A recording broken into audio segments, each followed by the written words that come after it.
Welcome to the Voice of UK News Updates. नुमाइंदा the voice of UK Pakistan Muslim League Noon Punjab के तंजीमी इजलास में पाकिस्तान के साबिक वज़ीर आज़म मियां नवाज शरीफ को पार्टी सदर बनाने के हक में मुत्तफ़िका करारदाद मंजूर कर ली गई। करारदाद में ज़िमनी इंतख़ाबात में पार्टी की भरपूर कामयाबी पर पंजाब की तंजीम बिलखुसूस पार्टी क़यादत को मुबारकबाद पेश करते हैं, जबकि मुस्लिम लीग नून की क़यादत की फ़लस्तीन पर सह्यूनी मज़ालिम की पुरज़ोर मज़म्मत करने पर उनकी भरपूर हिमायत करते हैं।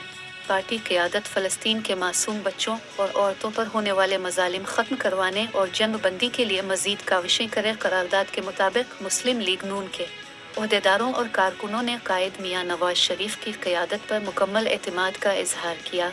करारदाद के मुताबिक मियां नवाज शरीफ को 2017 में एक साजिश के तहत नाअहल किया गया और नवाज शरीफ को पाकिस्तान मुस्लिम लीग नून की सदारत से जबरी तौर पर महरूम किया गया। करारदाद के मतन में ये भी बताया गया, आज जबकि साजिशी आर्डर्स और जाली सजाएं अपने अंजाम को पहुंच चुकी हैं, अल्लाह ताला ने कायद मियां नवाज शरीफ को सुरखरू कर दिया है। मुस्लिम लीग नून अपने कायद मियां नवाज शरीफ से इस्तिदा करती है कि वो पार्टी की क़यादत संभाले ताकि पार्टी उनकी वलवला अंगेज़ क़यादत में अवामी मकबूलियत की नई जहतें तय कर सके।